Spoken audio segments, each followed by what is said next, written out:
David Tafuri is a lawyer and former Obama campaign advisor who joins us today. David, thanks a lot for coming on. So before we get to the broader questions about where the country's going and what we can absorb, a few questions about what happened over the weekend. I've watched all day as Americans have defended foreign citizens who attacked American border agents and suggested that somehow the Americans are in the wrong when foreigners waving foreign flags throw rocks at them.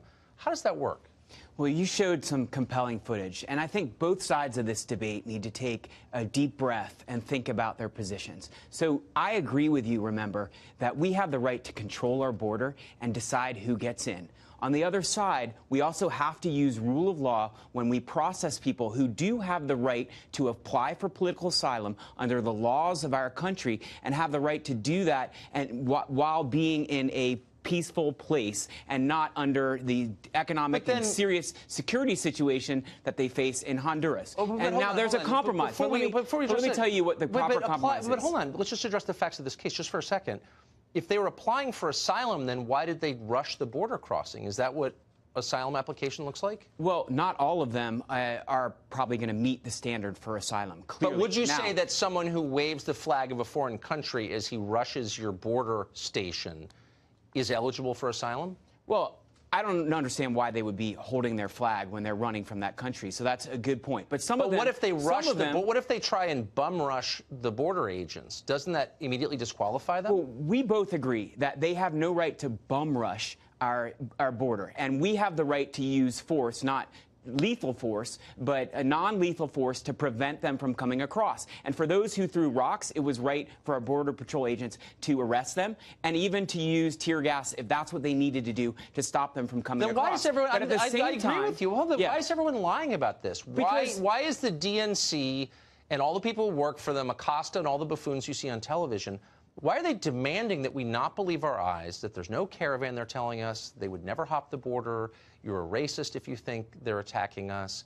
Why are they lying to us, do you think? Well, it's not for me to explain what they're saying. What I want to do is to talk about what is a sensible solution to this, which is the compromise that was reached in October between the U.S., Mexico, and UNHCR, which is the UN Refugee Agency, which is these people stay in Mexico. They are given housing, they can stay there, and they are allowed to apply for political asylum in the U.S. while in Mexico. And during that time, they will be processed legally, and their rights will be adjudicated via our process. And if they don't meet the standard, they can't come in. And many of them, in the meantime, will likely find jobs in Mexico or go home. And that's already happened. Look, but what I find so striking, and look, I just want to be really clear, as I have been many times, I have total sympathy for someone who wants to come here. I'm glad to be a citizen, okay? And I understand why they want to be. But what about our interests? Like, how many people can we absorb?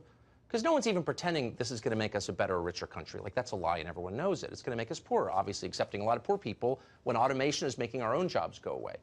So how many people can we accept before this country really changes for the worse? Seriously, it's a serious question. Well, I mean, why is nobody asking that question? We have different views of where America is. You paint America to be this feeble state that can barely deal with a couple thousand people who want to be processed for political asylum. I think we are still the wealthiest, strongest country in the world. But is it good and we for also us? we also have accepted many immigrants.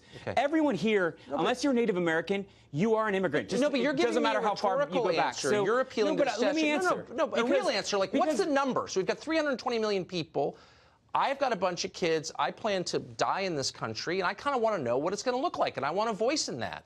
So what can I expect? How many more people do we let in before it's like it's enough? Well, we're letting in far fewer this year and last year than we did before. But what's a good number? What should I look forward to? And we have an immigration problem, which is we have too many people here who are here unlawfully. We need to deal with that problem. But we can't completely cut off immigration. We have to have sensible immigration. We have to protect our border, but not close our border. I know what the bumper stickers are. I just want to know. I want someone to tell me 50 years from now, here's what America will look like. Well, but no one wants to have that conversation because debate. You know why? That debate, it's nice to have that debate here, but that debate needs to take place in Congress. I don't hear Congress it anywhere. has to pass an immigration law that makes these decisions. It sets numbers and it decides Let's have a real conversation. How many people we're going to let in and from what countries. Because no one else is doing it. I want it on this show. It's the only show that actually has that conversation, and no one will engage with me. I'm engaging with you.